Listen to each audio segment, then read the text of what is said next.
Good morning, everyone. As Jadi mentioned, my name is Midia. Back in 2019, I spoke just before the clerk of the Privy Council in Ottawa, and they told him Midia will be speaking, and he thought I actually worked in the media. And after he went, he was like, I didn't know your name is actually Midia. I'm like, yeah, it is. And since then I introduced myself, I'm Midia, like the media, and no one forgets my name anymore. I know I did prepare a couple of slides to kind of help me through my talk.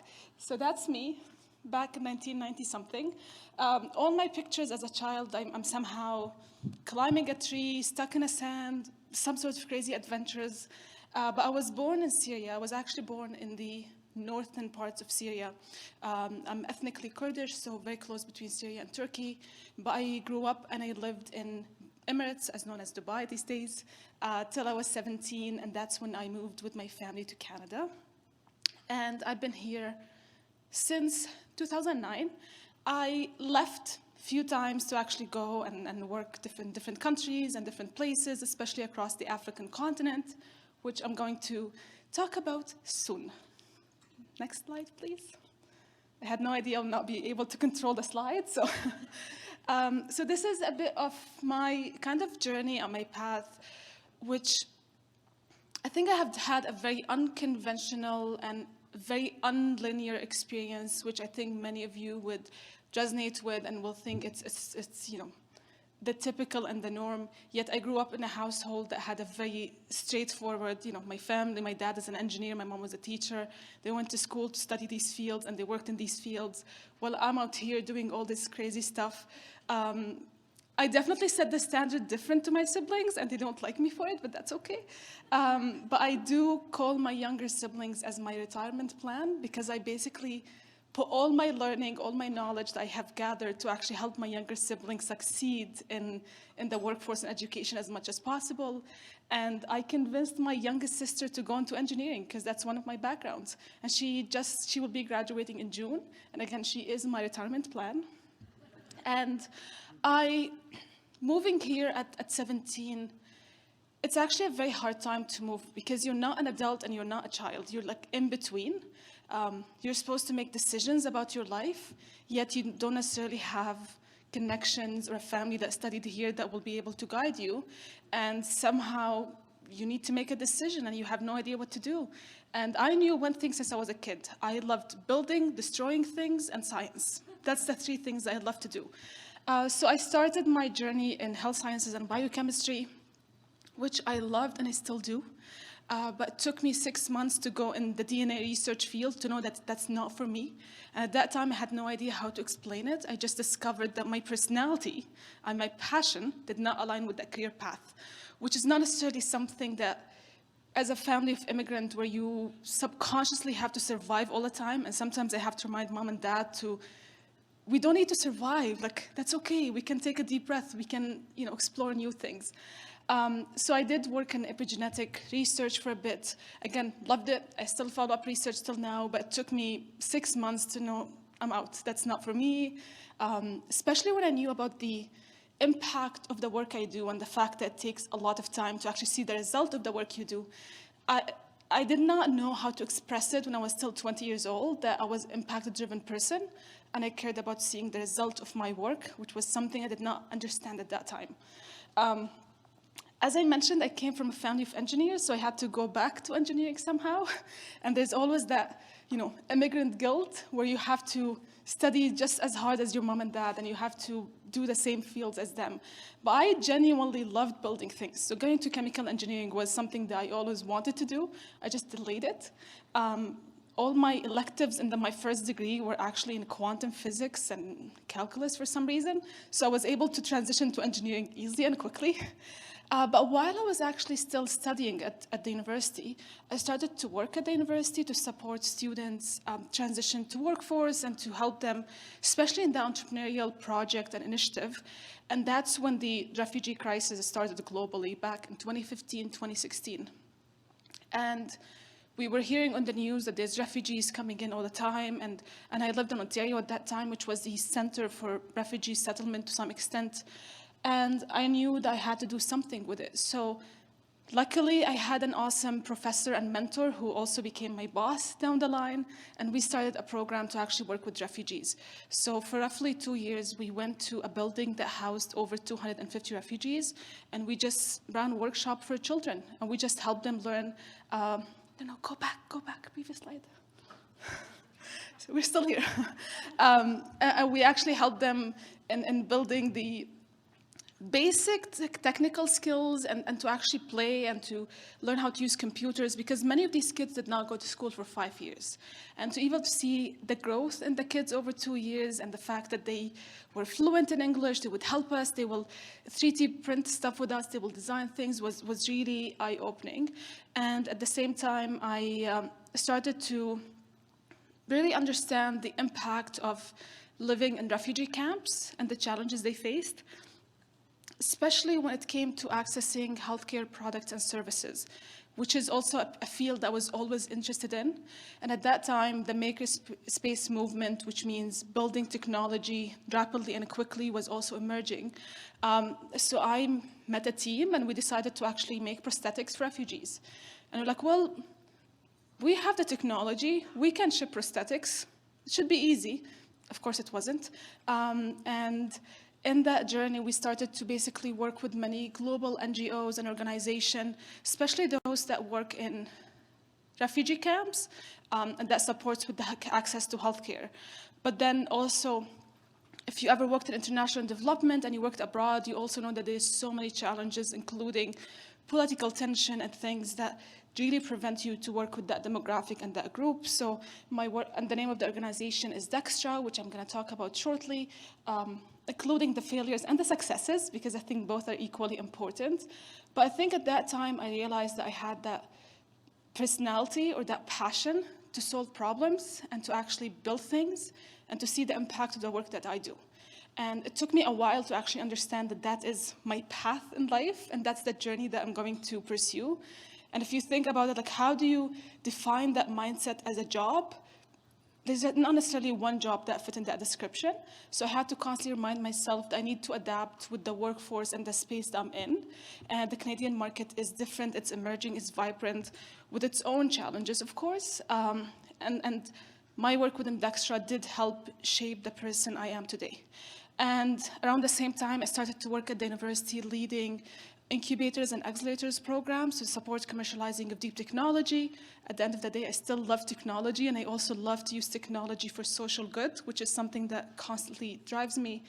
And I got to work with a lot of international students, with a lot of newcomers who are trying to go back to schools. And I feel like whenever I move away from education, I'm pulled back into it, because at that time I decided to go back to school, and I joined the Schwarzman Scholars Program. I was supposed to be in China for a year for that program, but the famous March 2020 happened, and we all know what happened then. And China was a little bit strict with COVID restriction. So instead, I actually relocated to Africa, across the continent, because I worked with Dextra in Africa for a while. So I got to still do field research within Africa, but also visit the communities that I worked with in the past across Ghana, Kenya, Botswana, and Namibia. So I went across the continent, except the central part of Africa. And after that, when I came back to Canada, I was like, I loved everything I did, but I also want to see how I can continue to scale up the work I do and to, go into new spaces or industry. And as we know, tech is definitely a growing industry and space.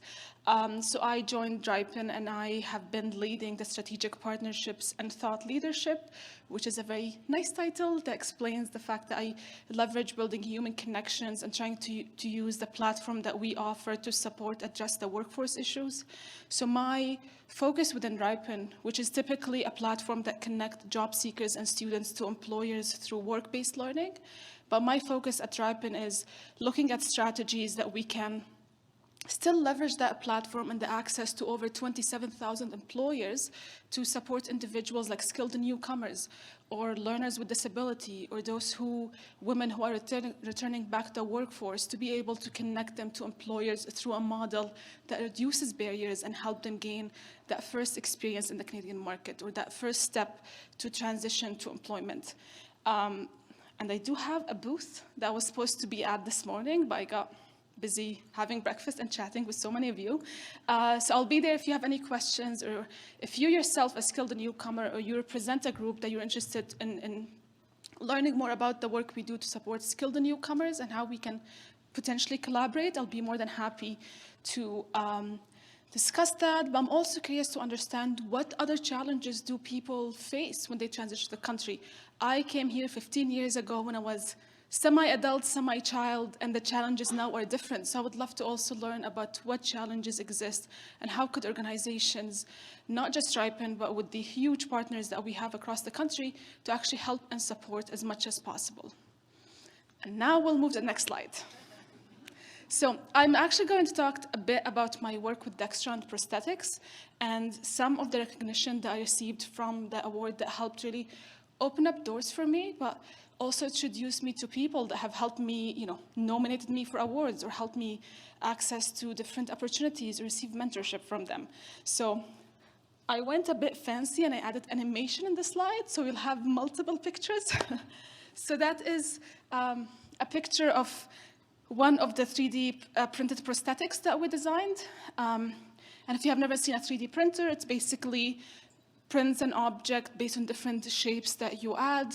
And those prosthetics are mechanically actuated, which means it gives amputees the ability to hold objects with a simple mobility or with a simple kind of functionality. So if someone is, for example, amputated along the palm, but they still have some mobility in the wrist, then the prosthetics, when they bend the wrist, they'll be able to hold an object. So it gives them just a basic ability to move, and it's relatively lower cost, which is the biggest barriers to why many individuals who live in refugee and poverty zones cannot access prosthetics. And I think after working with amputees and persons with disability for so long, I have to recognize that losing an arm does not mean that you cannot do anything in life. They can do pretty much everything we do, with, of course, challenges and modification. And the world that we live in and the life and everything we do is built for individuals like us. And unfortunately, to accommodate for them sometimes is a barrier for many individuals. And what I mean by this is there's many people here who have glasses or maybe wear contact lenses. I used to be one, then I did laser, highly recommend it. And I'm not being paid to promote it, I promise. But if you take off your glasses, you're actually visually impaired. But because glasses are accessible and easy to get and you can easily find them and they're the norm, no one think of you as someone who's disabled. So that's the same idea of my work with disability. And we started with the prosthetics, but we moved toward assistive technology as a whole. It's the idea of trying to change the mindset of people, is that someone who might have a disability, it's not on them to try to accommodate. It's in all of us, because the truth is, it can be you, not just them. And the fact that once something is readily available, it becomes the norm. It's no longer a disability, which means everyone has an equal opportunity. So we used to actually produce prosthetics remotely to individuals by taking pictures of the amputation and using open source platform to design them and to be able to print them. And in the second set of pictures is one of the cases that we worked with that I think got the most traction online, because we became suddenly famous in Morocco overnight without knowing. And that child is actually double amputated, which means he doesn't have both hands. And there's a gentleman in this picture below who used to come to Canada to visit his kids who were at the university where I worked. And we got to connect, and he said that, I heard about the work with prosthetics. I help children in remote area in Morocco to actually, go back to sport. And there's this kid who would never join anyone, and his hands are always in his pockets. And then I discovered that he doesn't have hands, and he was always shy. And he's like, can we do something to help? I'm like, absolutely. This is the pictures I want. This is everything else. And I believe he lived in a remote community where someone had to drive to him to actually take pictures and go back. And we tried to communicate the fact that we need certain set of pictures while his hand on the wall with a ruler next to him. But I think there was some miscalculations. So the first time we sent the prosthetics hand, it was around his birthday, which was supposed to be his birthday gift. And guess what? They did not fit. And when he sent us the pictures of him, like the child looked so disappointed that it really broke my heart and my team members. And we were like, it's not worth it. We should just quit what we do and we should leave. And at that stage, we did produce a lot other prosthetics, of course, different individuals. But then we decided to go the next time. And we're like, you know what, let's do it again. And let's try different designs. Let's try different methodologies. And we produced 2 prosthetic hands for him. As you see in the pictures, he's able to, I don't know if that's a chicken wing or what exactly, but he's holding something in one of them, and he's holding a mic in the other one. And you can see the one with the green colors. We actually asked him, like, what colors do you want? And when we initially built prosthetics, we would always use filament that like glow in the dark and like fancy colors. But then we forgot something is people who live in refugee zones or like poverty zones, to them amputation is a stigma and they want to hide it. So adding a flashy color might... Is this my cue to stop talking? No. So then we asked him, like, what colors you like? And he suggested those colors, and we actually were able to implement those colors and filaments for him. We designed them both really big on purpose because children have to grow a prosthetic every 6 months. And the fact that those takes time to actually produce and make and fit, we made them bigger and added a lot more padding on the inside so it will be comfortable as he grows. And I'm not kidding, almost on a weekly basis, I'll get an email from some organization saying they work with someone who's amputated, please help. And I was like, would love to, but we're also 3 individuals who have full-time jobs, who are doing this on the side. And then I had this, light bulb moment.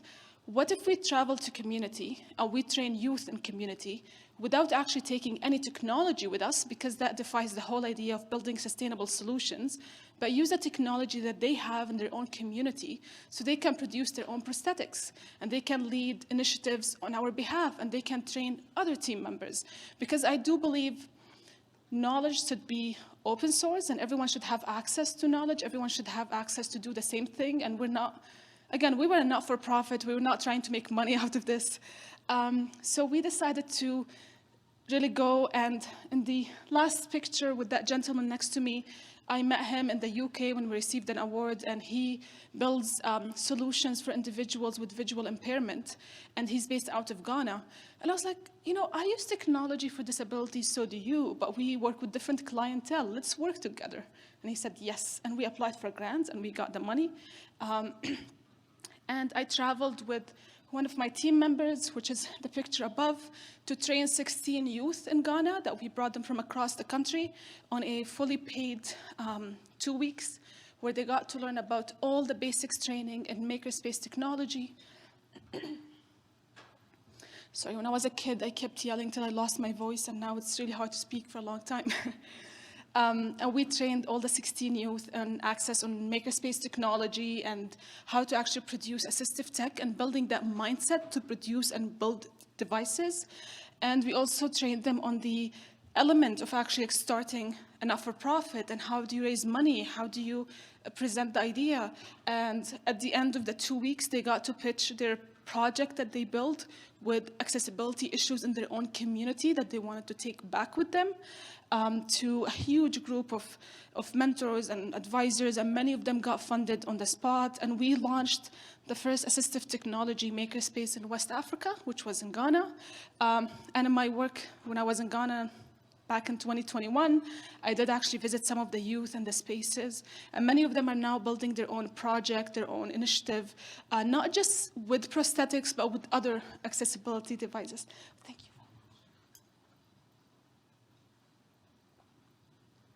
Awesome, thank you. And we planned on replicating this model in 2020 before I was supposed to go to China for my fellowship.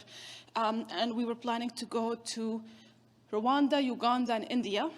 But then we all know what happened in 2020. And I actually stayed in the country, and I worked at the university, and I made 10,000 face shields for hospitals and ICU units across the country with a team of 5 of my colleagues who worked with me at the university. So my work was put on hold, and we just had to make face shields for hospitals across the country during the early phase of the pandemic. Next slide. And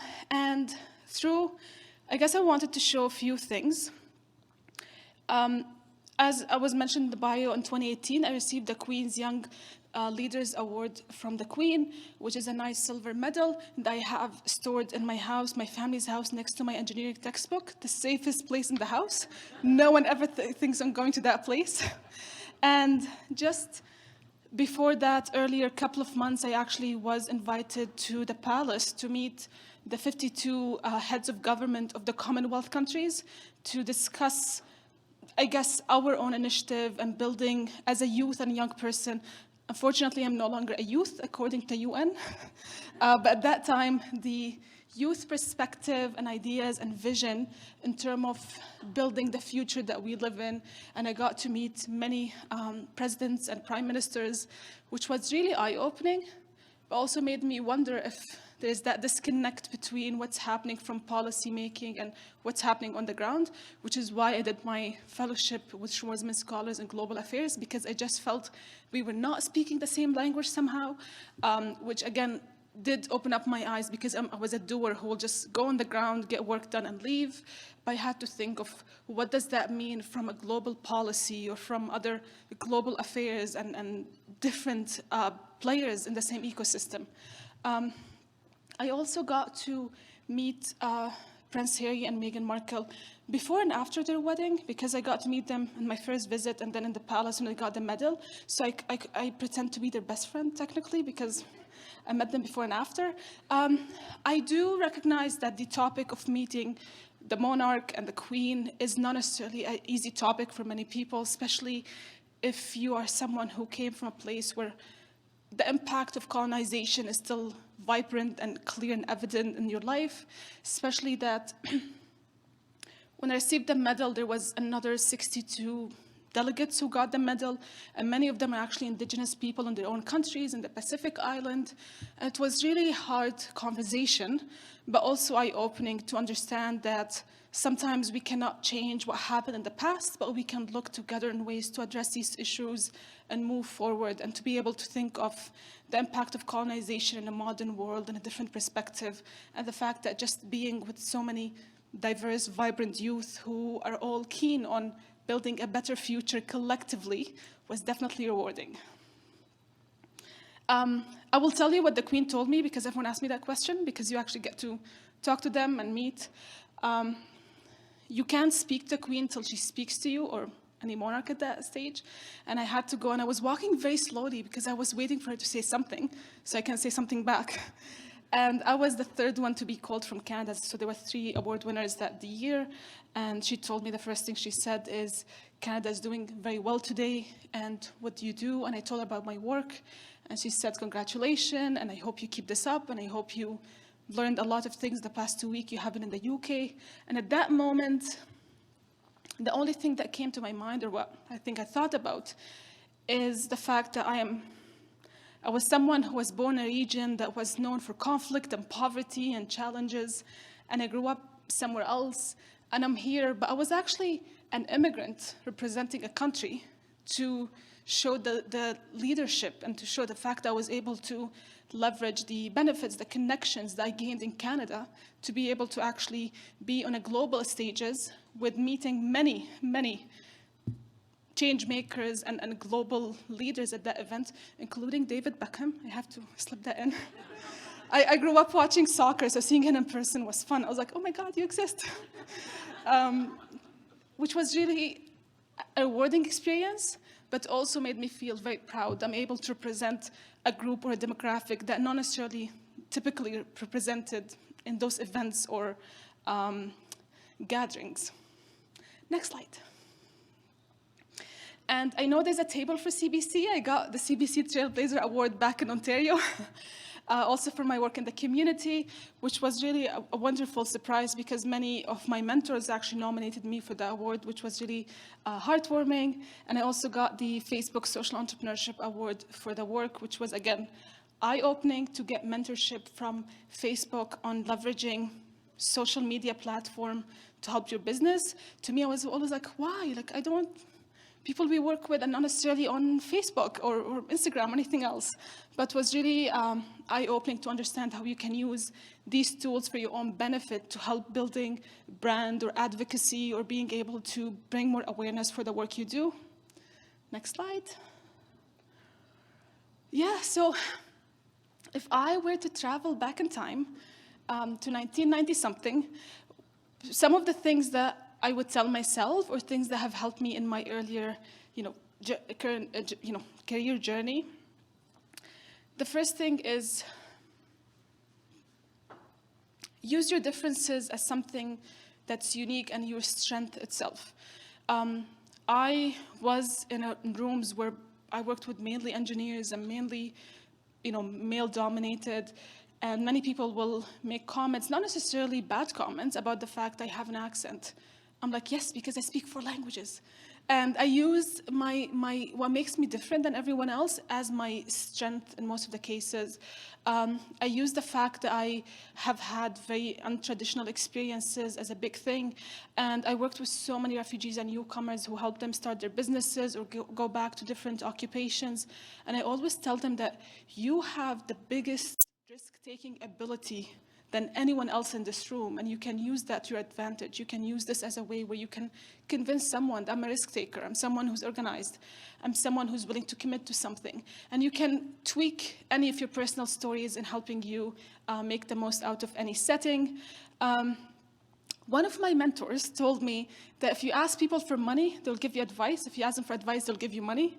So if you're looking into fundraising, or you're looking to do any development work, or you're looking to even secure a job, don't ask someone for a job directly, ask them for advice and help. And then suddenly, they will be willing to offer you a lot more things.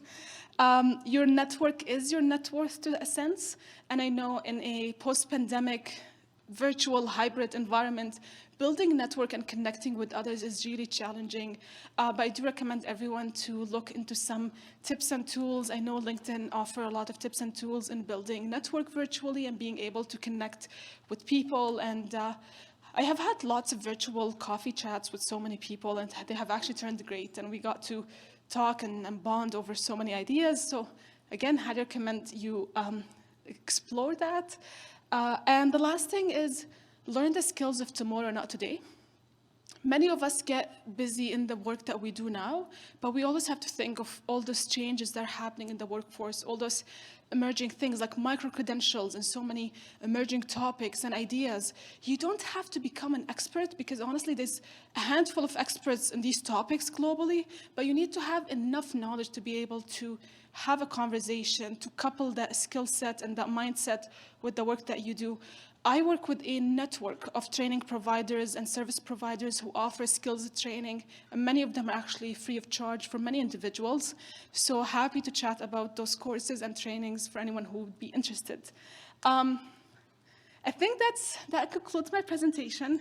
And I know Dalibor was not able to make it in person, so he sent his video in as a presentation virtually instead of person. So I think we can play the video now. Awesome. Well, good morning, everyone. My name is Dalibor Petrovic. It's a pleasure to be with you virtually today. I was looking forward to meeting you all in person. Unfortunately, a family matter came up and I had to be elsewhere. I'm not in Edmonton today. I look forward to seeing you next year.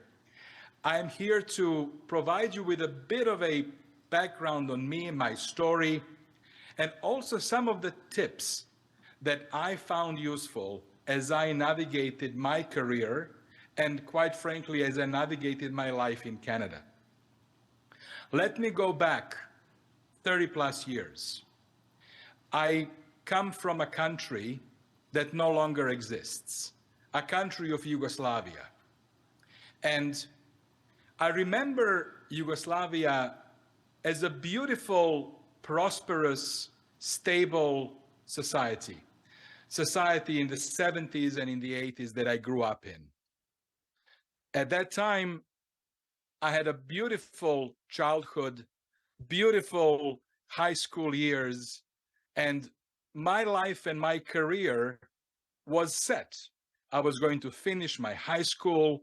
I was going to go and complete my military service that everybody had to do after high school. I was enrolled in university. I was going to be an engineer, and then life was going to be good. However, as many of you know, war intercepted those plans.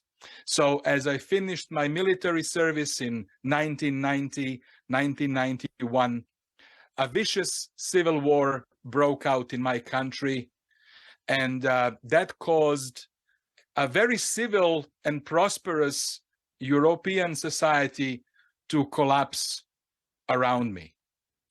And together with that collapse of society, all of my plans, all of my hopes, all of my ambitions collapsed with it. What I did know, though, is that I did not want to be part of that collapse. So at 19 years of age, I decided to leave and to find my future elsewhere. So I packed my bags and I left first for the UK, then for Cyprus, where I studied. And then ultimately I landed in Canada in 1995. So almost 30 years ago.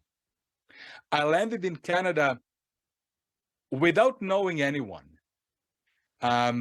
without any connections, and without any money. Forward few decades, and I am very proud and very thrilled, but also deeply grateful to be able to address you as a partner at Deloitte, Canada's largest professional services firm, where I lead Deloitte's National Technology Executive Program and serve clients across the world while living in Edmonton and being very proud Albertan and very proud Canadian.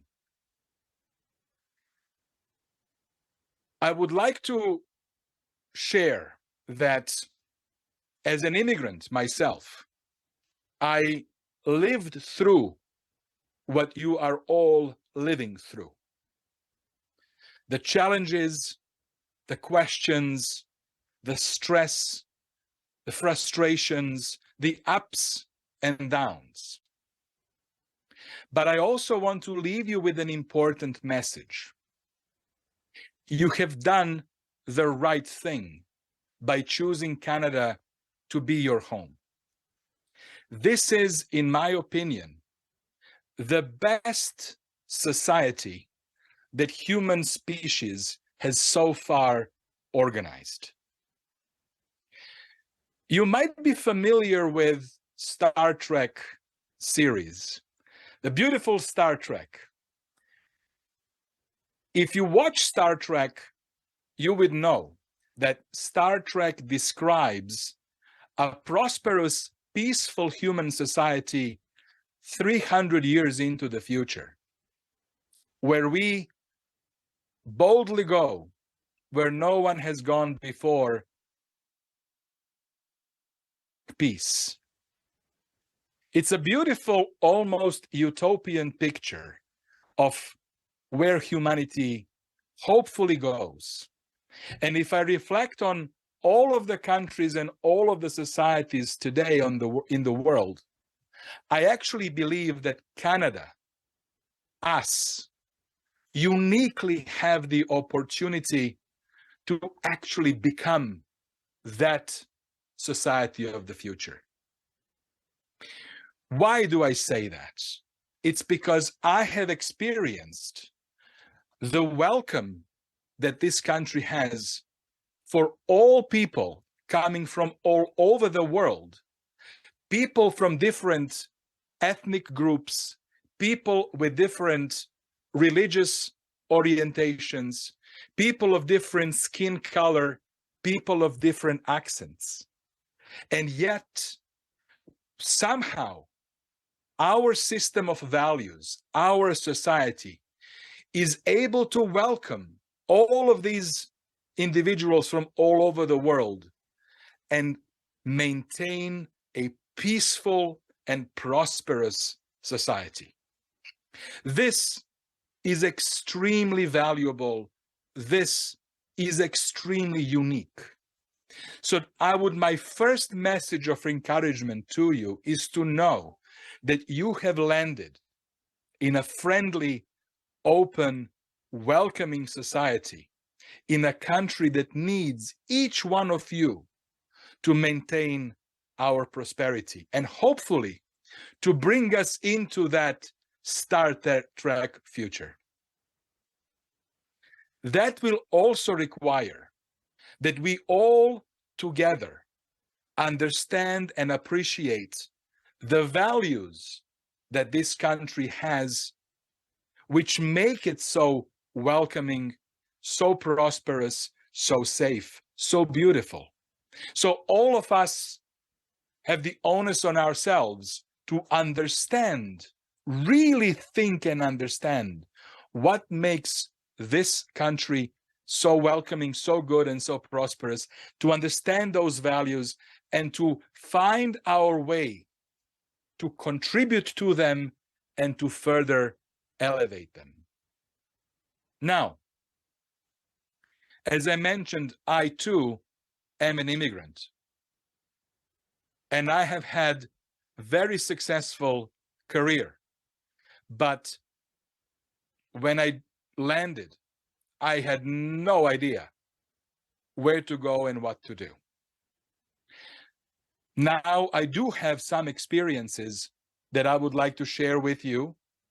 Hopefully, these experiences will be helpful to you as you navigate your life and your career in this country. I already mentioned that understanding Canadian values and understanding Canadian ways is fundamentally important to make you truly feel the sense of belonging in the society that you are in. That's very, very important. I will give you advice number 2. Networking with people around you is fundamentally important. And while I believe that it is really essential and probably makes easiest logical sense to start networking within your own communities, it is really important to find a way to extend your networks beyond your immediate communities, whether that community is your friends from your old country or your religious organizations. I think it is really important to know that true power lies when you spread your wings and connect into the communities beyond your own communities, which are essential for the beginning. Number three, language. Many of you do not have English as your first language. Some of you do, many of you don't. It is absolutely essential for you to focus, concentrate, and work on your communication skill and your communication style. So all the time that you have free of job search, free of work, free of study, make sure you're spending by crafting and improving your art of communication. This is absolutely essential for your future success. Number 4, by definition, you are here because you are professionals.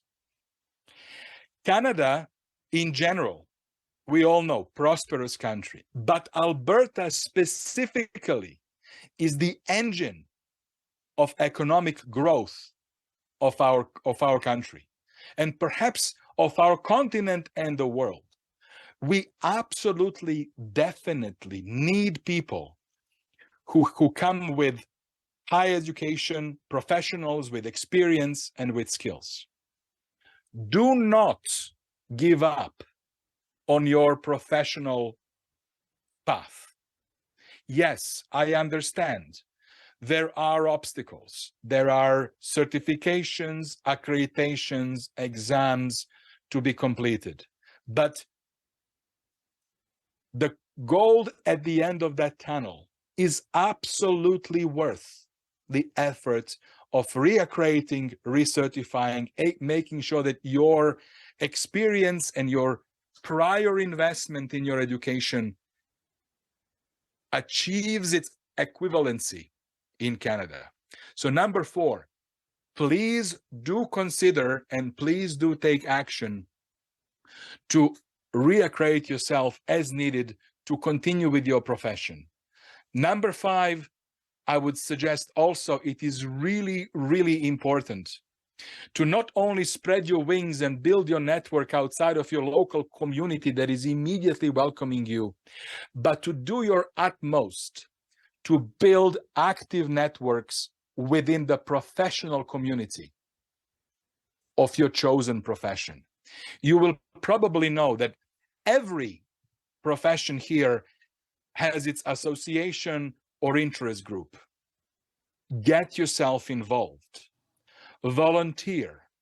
I know, for example, in my profession, and I'm an IT professional, there are multiple associations, interest groups that gather IT professionals.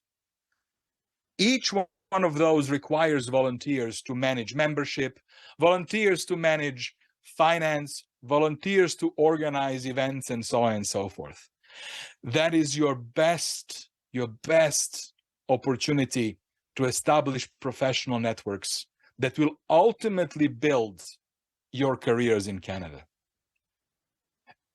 While I know it's hard, I also know that for many, it might take just knowing one right person in right circumstance at the right time.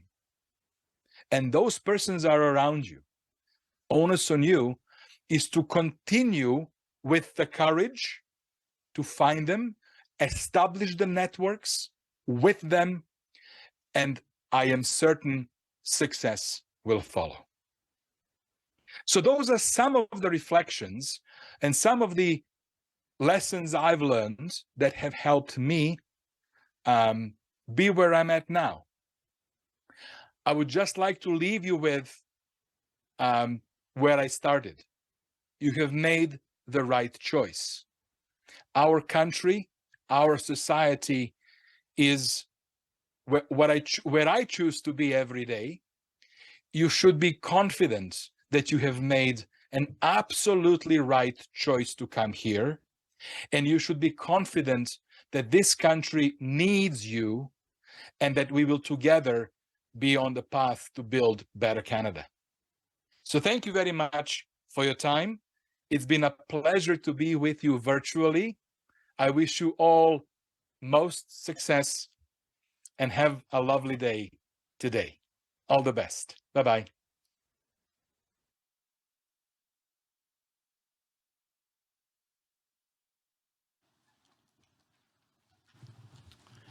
Well, those two presentations were quite moving and stirring and inspiring for sure.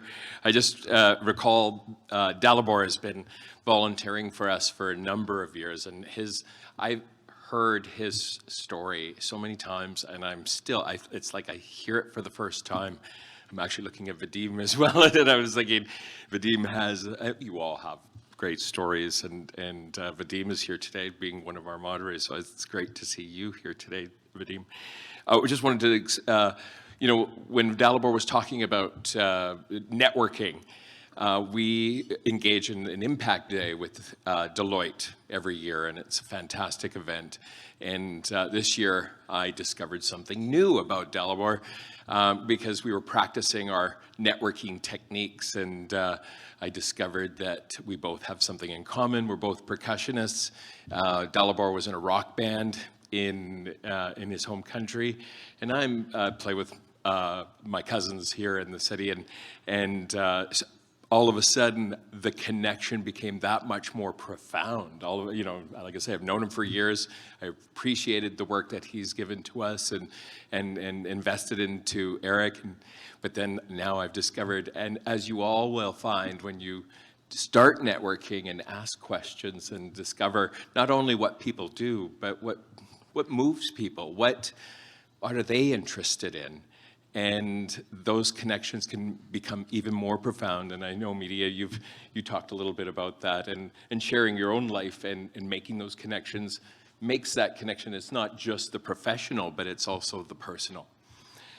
So we have some time for questions. Unfortunately, Dalibor won't be here to respond to any of the questions, but Midia has agreed to respond to the questions. And we have a mic right in the center of the room here where Helena is pointing to. And we are going to attempt to as well have some online questions as well. So if anybody has some questions, we do have time, and Midia is willing to respond to those questions. Please come to the mic and ask. While someone got the mic, I have to say when I met Dalibor virtually, I was impressed. But what also surprised me is his background is actually real, not a picture. And I was like, I love all those books because I love reading. So we also got to talk about his book collection for a bit. Awesome. Awesome. Hey, thanks, Midia, for your session. I'll actually remember your name now, Midia, so awesome for that. Your journey was really intriguing. I just before asking this call, I looked you up on LinkedIn just to get a better understanding of your journey. You had 2 bachelor's degrees, health sciences, biochemistry. I have an undergrad in science and biotech, so I understand that side of things a bit. And then you did chemical engineering, and then you moved into different spaces. I have been researching a little bit, like there's the Ikigai concept, a lot of different things as you want to navigate your career. How do you do that? Would love to learn a bit more about the behind the scenes of how you navigated your path, because there's a plethora of different directions you can take your career in, your tangents in. How did you approach that? The analysis, paralysis, what do you want to do, where do you want to go? How was that like behind the scenes? If you can maybe walk us through, that would be awesome. Thank you. How much time do I have? That's an interesting question, because what I also found interesting in Dalibor's story is when he was going through all these changes and transition, I was still a kid somewhere else climbing trees or doing other things. And yet still the struggle of building connection, navigating, because the education and the workforce constantly change all the time. And after working in academia, I can say comfortably that education is slightly behind with keeping up with what's happening in terms of teaching you the skills that are employable and the skills that help you connect the dots. One thing I need to say is I know for a fact that I had some privileges that many newcomers don't have, which is I came from a family that is educated, a family that we have lived abroad, we have traveled a few places. I know I have had some sort of an understanding what engineering means. My family were all in civil. I broke the kind of, I went to chemical instead.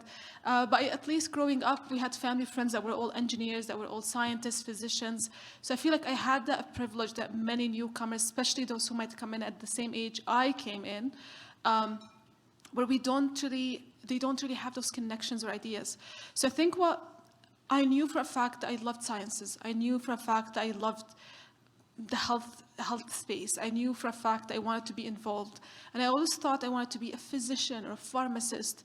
It didn't take me a while to figure out that that's not what I truly wanted.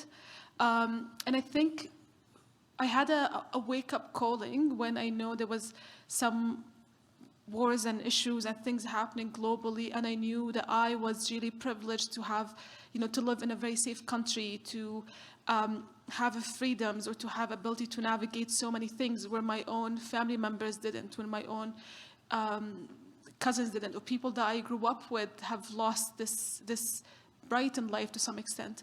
So I feel like I got to a stage where I cared a lot more about the impact of the work I do. And I knew that I will never align myself with any position, any occupation, where I don't know it stands for some values that align with me personally. And those pillars and values that I have is one of them is helping the human being at the end of the day. I might be building solution, a tool, a device, but I know it's helping a human being at the end of the day to have an equal opportunity in life in any format. And the second thing is to constantly look at ways to be more efficient in scaling up impact, which is why I always say I love to use technology for social good and to build this. When I finished my first undergrad and I worked in medical field and I was applying for masters in DNA research, I was genuinely miserable at that stage. And I was also feeling bit more of shame and guilt to tell my family that is incredibly supportive, that I don't like this field. I don't like it. I don't want to be in it. I knew I wanted to go to engineering, but I also knew that I do not want to work as chemical engineers. There's nothing wrong with chemical engineering. I love that field. I cared a lot more about the skill set. So lots of things I do now is I feel like I collected skills and abilities through these degrees, not necessarily certifications or professions, if that makes sense. And I do know, because I work with lots of employers, that's what they care about now. What skills do you have, and how diverse the skill sets you have, and how can you show me or prove this to me? So I had to do it through the path of going through different degrees. But I do know, like knowing what I know now, I would have done few different avenues and few different channels, and that conversation can go on for hours and hours. So I'm happy to chat offline to dig deeper, because I see there's 2 more questions. Thanks, Midia. Next question, please. My name is Zainab. You kind of remind me of my younger version. My question is, it's easier when we come here when we are 16. I was 16 when I came here, but it's hard when you're 35.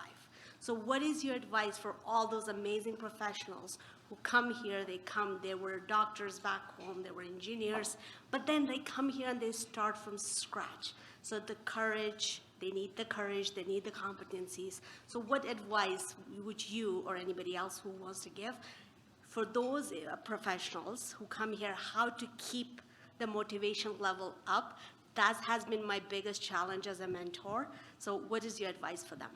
Absolutely. I mean, my own family had to struggle with this, and you know, having degrees from, my dad studied in Ukraine back in the days, and mom studied somewhere else, and not only that your degrees are not recognized, but your experience itself is not recognized, and it does weigh heavy on them. And also Dalibor mentioned this, is that we tend to naturally aggregate to people from similar backgrounds or experiences.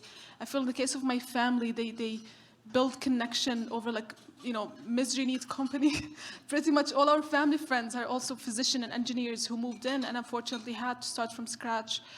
Some of them, like my dad, he was like, well, I'm in my 50s, I'm not gonna go back to school now.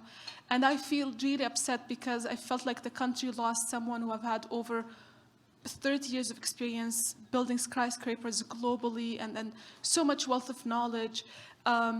And I'm working on an initiative to solve these issues, by the way.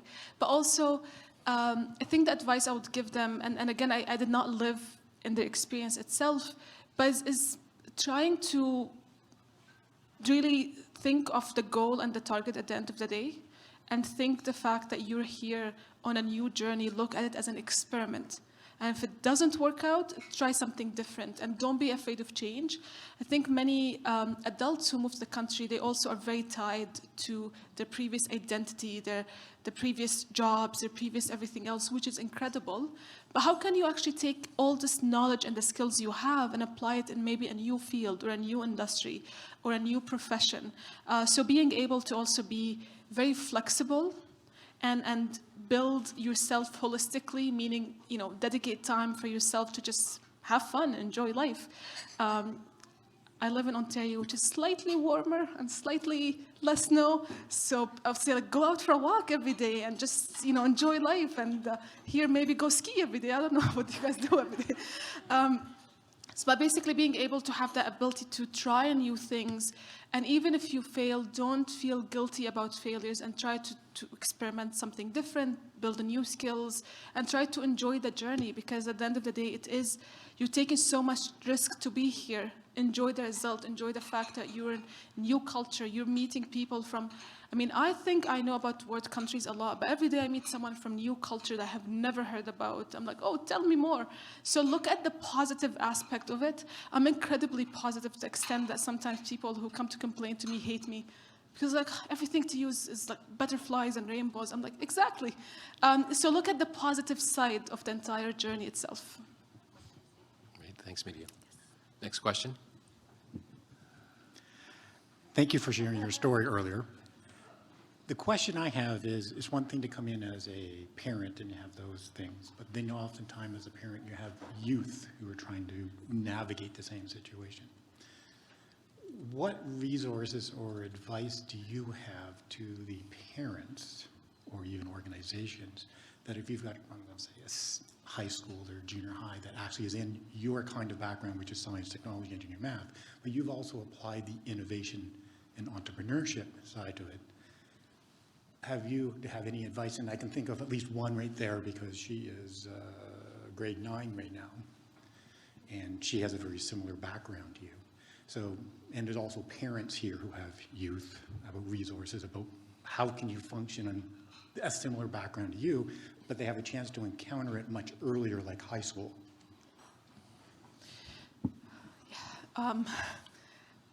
Now, as an adult, I get to reflect on my childhood and the fact that I had a very fulfilling and lovely childhood, but I felt like I grew up in a very different culture and I moved now to a very different culture. As a child, or as a young person, I was able to adapt to the new changes quickly. But for the mom and the dad, it takes slightly longer to adapt with the changes.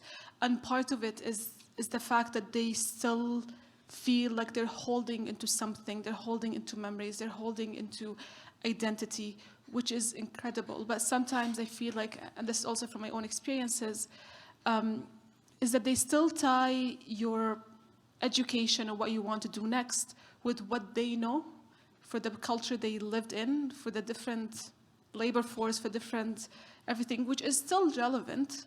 I mean, it definitely made me feel, work harder in my life to get everything I want. But you might be missing out on other insights and other opportunities. In my case, like, I wish I was placed in some youth mentorship programming or some youth activities where you get to connect with other youth and hear about their own experiences and what they do. Like, I did not know what co-op is at university till I was in my 3rd year. It was like too late for me. I was like, oh, I wish someone told me. And everyone said like, oh, we knew this from our high school advisor. I'm like, what is a high school advisor? I had no idea. I didn't know that you can do internship as a student because students in high school, they're being told that you can do this, and I had also no idea. So being able to connect them with mentorship programs or opportunities for them to integrate in the community, not through just making friends and going to school, but also understanding what did they miss exactly from that journey in their life when they moved here, so they have, to some extent, an equal opportunity. And to understand that the system here is different, and that the kids will be okay at the end of the day.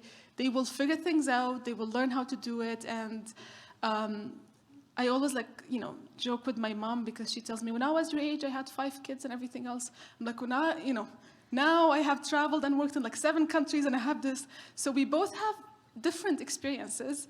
And I keep talking to my mom as a joke and all those ideas, but being able to still give the youth the ability to navigate things, but make sure that you connect them with potential resources and mentorship, an opportunity for them to, because I learned about career from our family friends, but they worked in a different country, which does not really apply to the same thing as here. So being able to also have that mentorship piece is important. Okay, thanks. Octavio? Thank you. Thank you, Midia. My name is Octavian. I work with the Edmonton Mennonite Center for Newcomers. There's plenty of us around here to show our support, Doug, and Elena, and April, and a few others here.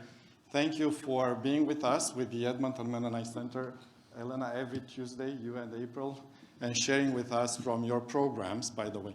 But now about you, Midia.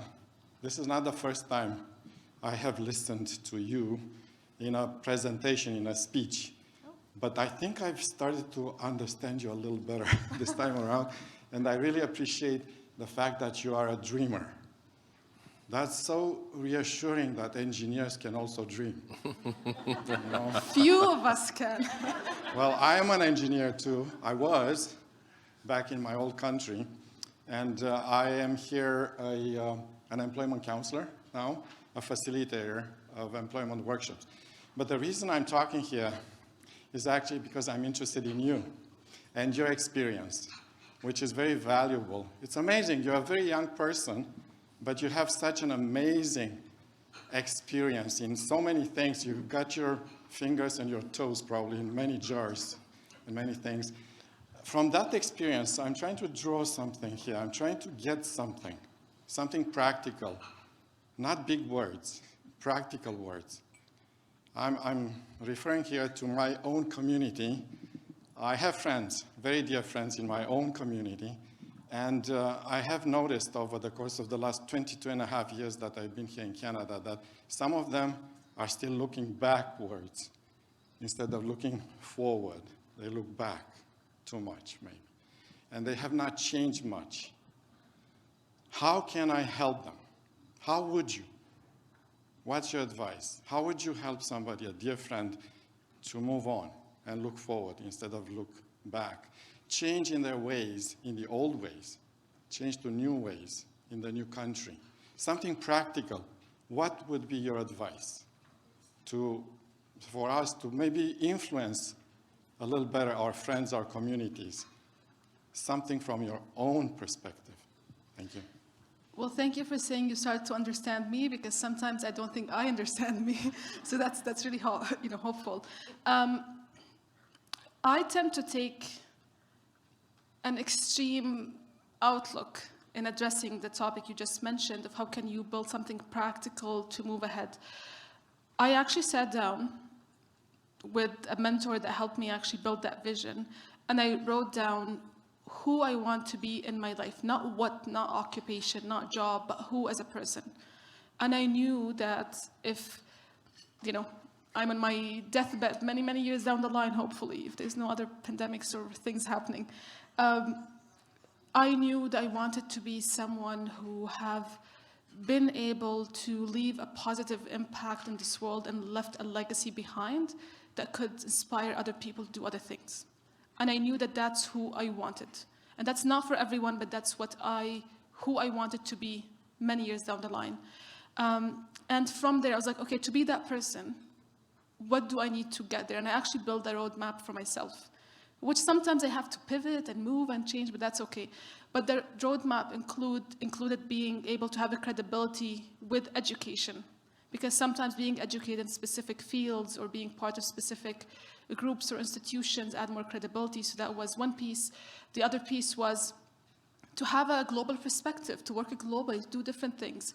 Another thing was to look at receiving mentorship and advice from the best and learn from them, but also reading books and building my skill set and being able to understand how to understand myself so I can better do other things. So I kind of built my own roadmaps and the skills that I needed to do and what exactly am I missing to get there.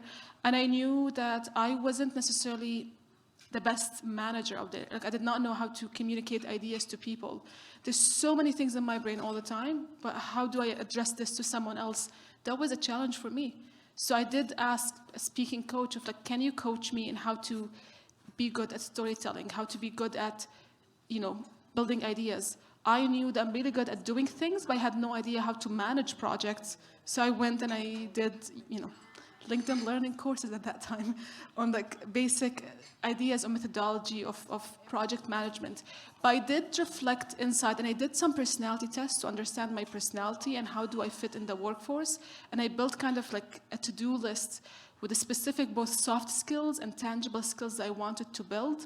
But all this tied back to the idea that I had to sit down by myself, which sometimes sounds a lot scarier than it is because I have so many ideas in my brain all the time, and write down who I wanted to be down the line and what things I need to do to make sure that I get to that goal specifically. I hope that helps, and I hope it's not too general. And I'm happy to show you exactly what I have done and the books I have read and everything else. But at the end of the day, it's being able to know what you hope to get out of this life, because, you know, we're all here for a specific period of time. What do you hope to get out of this life? And what do you prioritize, and how do you make sure that you actually keep up with those things so your personal vision or mission does not get lost? Thank you. We'll talk again.